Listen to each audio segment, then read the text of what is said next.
श्री शिवाय नमस्तुभ्यम।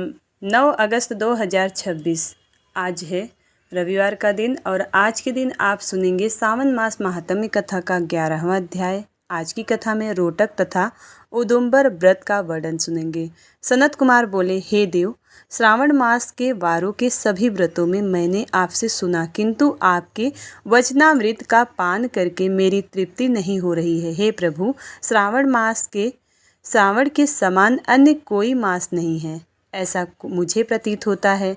अतः आप तिथियों का महात्म्य बताइए। भगवान शिव बोले कि हे सनत कुमार, मासों में कार्तिक मास श्रेष्ठ है, उससे भी श्रेष्ठ माघ मास कहा गया है, और उस माघ से भी श्रेष्ठ वैशाख मास है, और उससे भी श्रेष्ठ मार्गशीर्ष मास है, जो कि श्री हरि को अत्यंत प्रिय है।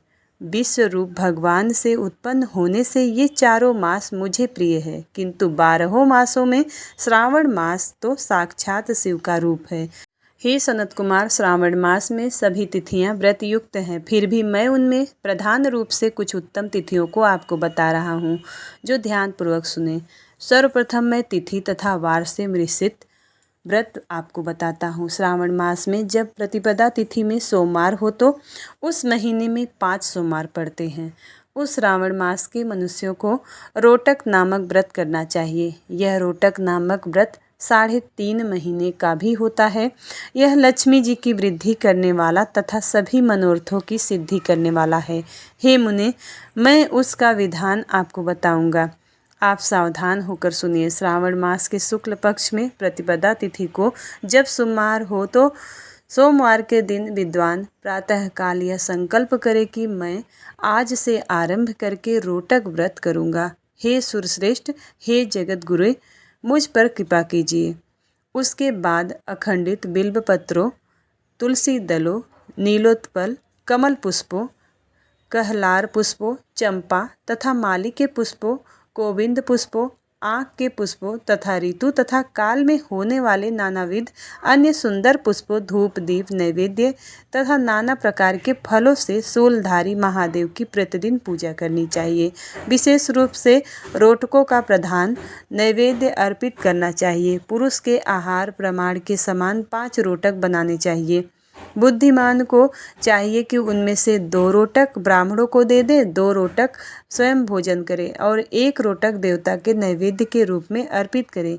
बुद्धिमान को चाहिए कि शेष पूजा करने के अनंतर अर्घ प्रदान करे।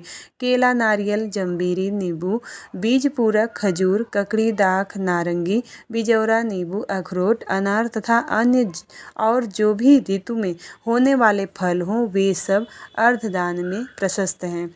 उस अर्धदान का फल सुनिए। 7 समुद्र सहित पृथ्वी का दान करके मनुष्य जो फल प्राप्त करता है, वही फल विधि पूर्वक विधान से व्रत को करके वह पा जाता है। विपुल धन की इच्छा रखने वाले को यह 5 वर्ष तक रखना चाहिए। इसके बाद रोटक नामक व्रत का उद्यापन कर देना चाहिए।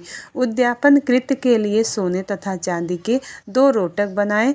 प्रथम दिन अधिवासन करके प्रातःकाल शिव जी के मंत्र के द्वारा घृत तथा उत्तम बिल्व पत्रों से हवन करें। हे तात, इस विधि से व्रत के संपन्न किए जाने पर मनुष्य सभी वांछित फलों को प्राप्त कर लेता है। हे सनत कुमार, अब मैं द्वितीया के दिन शुभ व्रत का वर्णन करूंगा, जिसे कि श्रद्धापूर्वक करके मनुष्य लक्ष्मीवान तथा पुत्रवान हो जाता है।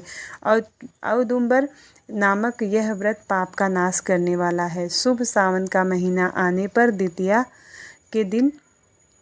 द्वितीया तिथि के दिन प्रातःकाल संकल्प करके बुद्धिमान को विधि पूर्वक व्रत करना चाहिए। इस व्रत को करने वाला स्त्री या पुरुष वह सभी संपदाओं का पात्र हो जाता है। इस व्रत में प्रत्यक्ष गूगल के वृक्ष की पूजा करनी चाहिए, और किंतु गूगल वृक्ष न मिलने पर दीवार पर वृक्ष का आकार बनाकर इस 4 नाम मंत्रों से उनकी पूजा करनी चाहिए। हे उदुम्बर, आपको नमस्कार है। हे हिमपुष्पक, आपको नमस्कार है। जंतु सहित फल से युक्त तथा रक्त अंड तुल्य फल वाले आपको नमस्कार है। इसके अधिदेवता शिव तथा शुक्र की भी पूजा गूगल के वृक्ष में करनी चाहिए। इसके 33 फल लेकर 3 बराबर भागों में बांट लेना चाहिए। इनमें से 11 फल ब्राह्मण को प्रदान करे, 11 फल देवता को अर्पण करे और 11 फलों का स्वयं भोजन करे। उस दिन अन्न का आहार नहीं करना चाहिए। शिव तथा शुक्र का विधिवत पूजन करके रात्र में जागरण करना चाहिए। हे तात, इस प्रकार 11 वर्ष तक व्रत का अनुष्ठान करने के बाद व्रत की संपूर्णता के लिए उद्यापन करना चाहिए। सुवर्णमय फल, पुष्प तथा पात्र सहित एक गूगल का वृक्ष बनाएं और उसमें शिव तथा शुक्र की प्रतिमा का पूजन करें। इसके बाद प्रातःकाल होम करें। गूगल के शुभ, कोमल तथा छोटे छोटे 108 फलों से तथा गूगल की समिधाओं से तिल तथा घृत सहित होम करें। इस प्रकार होम कृत्य समाप्त करके आचार्य की पूजा करें। इसके बाद सामर्थ्य के अनुसार 100 अन्यथा 10 ब्राह्मणों को ही भोजन कराएं। हे वत्स, इस प्रकार व्रत किए जाने पर जो फल होता है उसे सुनिए। जिस प्रकार यह गूगल का वृक्ष बहुत जंतु युक्त फलों वाला होता है, उसी प्रकार व्रतकर्ता भी अनेक पुत्रों वाला होता है और उनके वंश की वृद्धि होती है।